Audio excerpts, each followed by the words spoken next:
The Lord's of Salem 1696 की कहानी है। कहानी शुरू होती है और हम देखते हैं एक आदमी को जो कि अपनी डायरी में 7 विचेस के बारे में लिख रहा होता है जो सेलम के जंगलों में शैतान की पूजा करती हैं। वो इस बात का इरादा करता है कि वो उन सब को मार देगा। वो 7 विचेस वहाँ पर एक रिचुअल कर रही होती हैं जिसका मकसद ये होता है कि सेलम की औरतों के अंदर से शैतान पैदा हो सके। उन 7 रिचुअल्स में सबसे बड़ी रिचुअल का नाम था मार्गरेट मॉर्गन। उसके बाद हम देखते हैं मंडे का दिन होता है और हमें एक लड़की दिखाई जाती है जिसका नाम हेडी होता है। वो एक रेडियो चैनल की होस्ट होती है और एक अपार्टमेंट में किराए पर रह रही होती है। वो न्यूज़पेपर रिसीव करने अपने रूम से बाहर आती है। उसे ऐसा महसूस होता है जैसे रूम नंबर 5 में कोई है, जबकि रूम नंबर 5 काफी टाइम से खाली था। इसलिए वो पूछती है कि वहाँ पर कोई नया किराएदार आया है। उसे इसका कोई रिस्पांस नहीं मिलता और दरवाजा बंद हो जाता है। फिर हैडी अपने कुत्ते को घुमाने लेकर जाती है और वो मालिक मकान लेसी से उस किराएदार के बारे में पूछती है। इसके जवाब में वो कहती है कि मैंने वहाँ पर कोई किराएदार नहीं रखा। हैडी कहती है मैंने 5 मिनट पहले ही किसी को वहाँ पर देखा है। लेसी कहती है मैं तुम्हारी कंफ्यूजन दूर करने के लिए एक बार रूम को चेक कर लूंगी। हेडी के जाने के बाद वो रूम नंबर 5 को देखने जाती है, लेकिन वहाँ पर उसे लॉक मिलता है। ये देखकर वो वापिस आ जाती है। फिर रात को हेडी रेडियो स्टेशन से घर जा रही होती है तो उसे रिसेप्शन पर एक बॉक्स मिलता है जो उसके लिए होता है। वो नहीं जानती थी कि वो बॉक्स कहाँ से आया है। बॉक्स के अंदर एक साउंड रिकॉर्डर होता है और उसके ऊपर सिर्फ द लॉर्ड्स लिखा होता है। खैर वो उस बॉक्स को उठाकर घर ले जाती है। साथ में उसका एक कोलीग हरमन भी उसके साथ होता है। घर जाके हरमन उस रिकॉर्डर को प्ले करता है लेकिन वो उससे नहीं चलता। इसके बाद हैडी उसे प्ले करती है तो वो फौरन चल जाता है। उस टेप रिकॉर्डर में बहुत खतरनाक किस्म का म्यूजिक था। जैसे ही हैडी उसे सुनती है उसे अजीबोगरीब होना शुरू हो जाता है। इसके फौरन बाद हम 1696 का एक सीन देख रहे होते हैं। इसमें वही भी चीज एक औरत के पेट से बच्चा निकाल रही होती है। वो उसका बच्चा निकाल लेती हैं और वो बच्चा एक आम इंसानी बच्चा होता है। ये देखकर वो बच्चे को मार देती हैं। हैडी की ये हालत देखकर हरमन म्यूजिक ऑफ कर देता है। वो हैडी से पूछता है कि क्या तुम ठीक हो। हैडी उसे कहती है कि मैं अचानक कुछ थकी हुई महसूस कर रही हूँ और मैं सोना चाहती हूँ। उसके बाद हैडी सोने चली जाती है। हरमन भी चला जाता है। हैडी अपने रूम में जा रही होती है और ऐसा लगता है कि कोई और भी उसके साथ वहाँ पर मौजूद है, लेकिन हैडी का उस तरफ जहन नहीं जाता। अगले दिन ट्यूसडे होता है और उस दिन हैडी के रेडियो स्टेशन पर एक राइटर आते हैं जिनका नाम फ्रांसिस मैथाइज होता है। उन्होंने एक बुक सैटन लेस्टन लिखी थी जिसका टॉपिक सेलम विचेस ही था। वहाँ वो उसी रिकॉर्डर को प्ले करते हैं और हरमन उसे द लॉर्ड्स ऑफ सेलम का नाम दे देता है। वो रिकॉर्डर अपने चैनल पर प्ले करते ही हैडी की हालत दोबारा बिगड़ने लगती है। हैडी उसे म्यूट कर देती है लेकिन वो फिर भी सुनाई दिया जा सकता था और उसको सुना जा सकता था। इसके बाद उनका सेशन कंप्लीट हो जाता है। फ्रांसिस उससे पूछता है कि तुम्हारे पास ये रिकॉर्डर कहाँ से आया है। वो कहती है कि मैं नहीं जानती कि ये मेरे पास कहाँ से आया है। फ्रांसिस घर जाकर अपनी वाइफ से अपने इंटरव्यू के बारे में पूछता है। वो कहती है मैंने सारा इंटरव्यू रिकॉर्ड कर लिया है। फ्रांसिस पूछता है क्या तुमने वो म्यूजिक भी रिकॉर्ड किया है। वो कहती है जी मैंने वो म्यूजिक भी रिकॉर्ड किया है। फ्रांसिस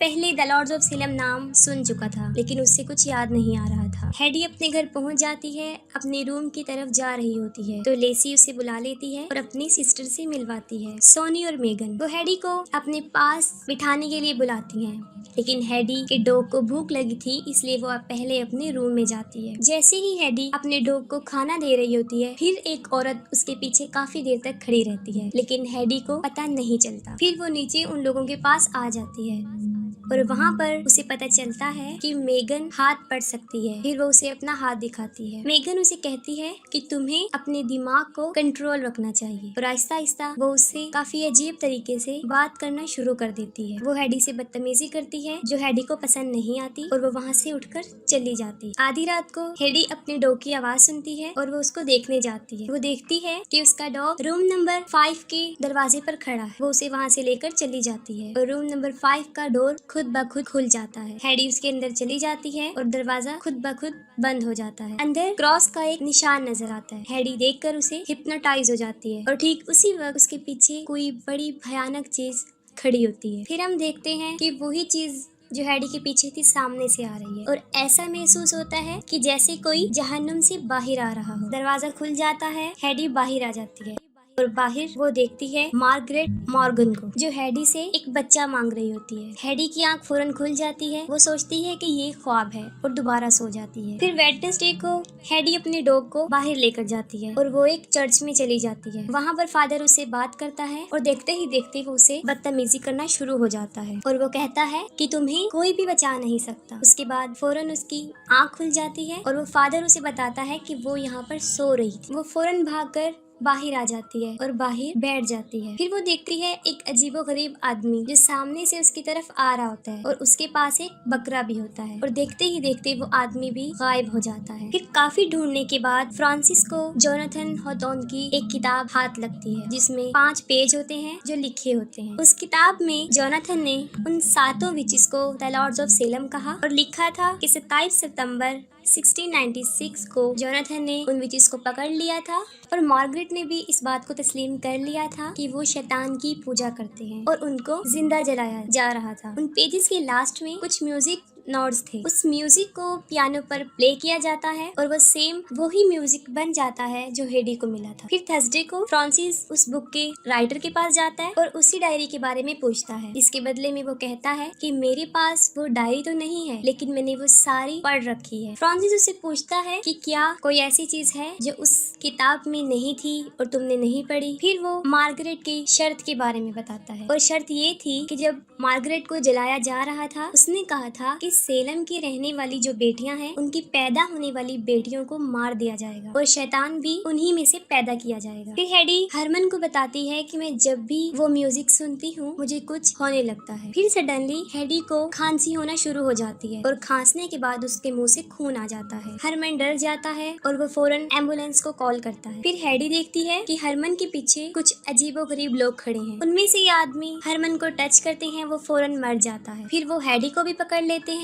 वो उसका ऑपरेट करते हैं और उसके पेट को फाड़ देते हैं और एक कीड़े जैसा जानवर उसके पेट से निकालते हैं। इसके बाद दोबारा वो जाग जाती है। हेडी को समझ नहीं आ रहा होता कि ये सब कुछ क्या है, क्या सही है क्या गलत है। उसकी मेंटल एबिलिटीज भी बुरी तरह डिस्टर्ब हो रही थी और वो इन सब से बचने के लिए ड्रग्स लेना शुरू कर देती है। फ्राइडे वाले दिन वो ड्रग्स ले रही होती है तो अचानक से उसके दरवाजे पर नॉक होती है। वो देखने जाती है तो वहाँ पर वो तीनों बहनें खड़ी होती हैं। वो उन्हें अंदर बुला लेती है। दूसरी तरफ फ्रांसिस हेडी के बारे में रिसर्च कर रहा होता है जहाँ पर उसे पता चलता है कि हेडी का असल नाम एडिलहेड एलिजाबेथ है। थोड़ी रिसर्च के बाद उसे पता चलता है कि वो भी जोनाथन की उस शर्त में आई हुई एक लड़की। वो फौरन हेडी को कॉल करता है जो फोन मेगन उठाती है और कहती है कि रॉन्ग नंबर है और फोन बंद कर देती है। हेडी बेहोश होती है और वो तीनों बहनें हेडी को रूम नंबर 5 में ले जा रही होती हैं। लेसी रूम नंबर 5 के डोर पर वही निशान बनाती है जो उन विचेस के फेस पर बना हुआ था। इसके अलावा वो सिंबल रिकॉर्डर पर भी बना हुआ था और इवन के जोनाथन की डायरी पर भी। डोर के करीब आकर वो तीनों शैतान से प्रेयर करती हैं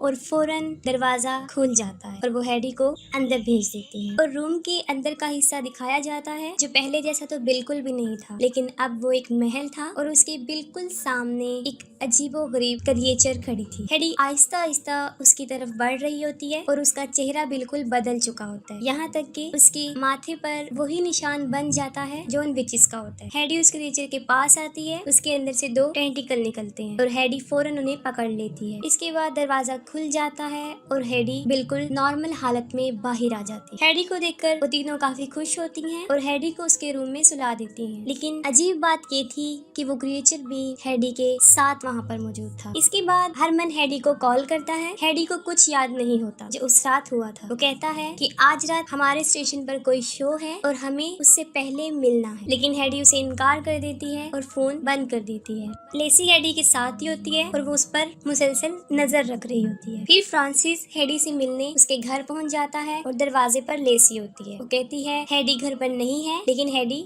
घर पर ही होती है। लेसी कहती है कि तुम अंदर आ जाओ और हेडी का वेट कर लो। अंदर वो तीनों बहनें उससे मुख्तलिफ सवालात करना शुरू कर देती हैं। फ्रांसिस उन्हें बताता है कि हेडी से मैं रेडियो स्टेशन पर मिला था और वहाँ पर द लॉर्ड्स ऑफ सेलम का रिकॉर्डर भी सुना था और मेरे पास कुछ इम्पोर्टेंट इन्फॉर्मेशन है जो मुझे हेडी को देनी है। और यहाँ से बात खराब होना शुरू हो जाती है। लेसी फ्रांसिस से काफी बदतमीजी करती है। फ्रांसिस उसे इग्नोर करता है, लेकिन सिचुएशन काफी खराब थी। वो जैसे ही उठकर जा रहा होता है, सोनी उसके सर पर पेन से वार करती है और वो नीचे गिर जाता है। फिर वो उसी पेन से उसे बहुत शदीद मारते हैं और उसकी जान ले लेती है। फिर रात को शो के लिए हरमन उसे लेने आता है। फिर से वो तीनों वहीं पर खड़ी होती हैं। उसे भी वो रोक लेती हैं, लेकिन हरमन वहाँ पर आता जाता रहता था। वो नहीं रुकता और सीधा उसके रूम की तरफ चला जाता है। वो हैडी के रूम की तरफ आता है, दरवाजे को नॉक करता है और लेसी वहाँ पर पहुँच जाती है। लेसी के कुछ करने से पहले हैडी फौरन वहाँ पर आ जाती है और वो हैडी को कहती है कि तुम हरमन को कहो कि वो तुम्हारा बाहर वेट करे, और हैडी वही करती है। हरमन को ताज्जुब होता है। वो हैडी से पूछता है, लेकिन वो कुछ कहे बगैर दरवाजा बंद कर देती। फिर वो दोनों हॉल में चले जाते हैं और हैडी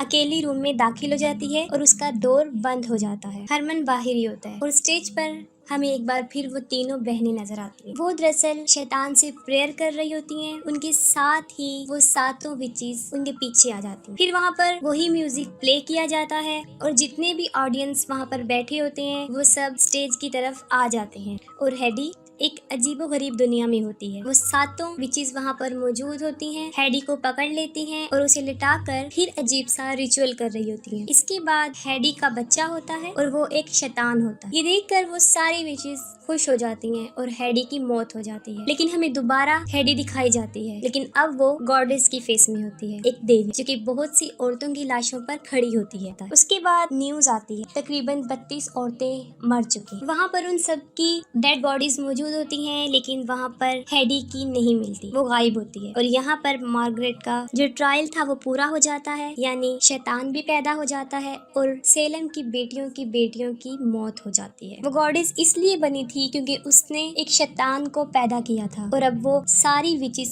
की तरह बन चुकी है और सब लोग उसकी भी पूजा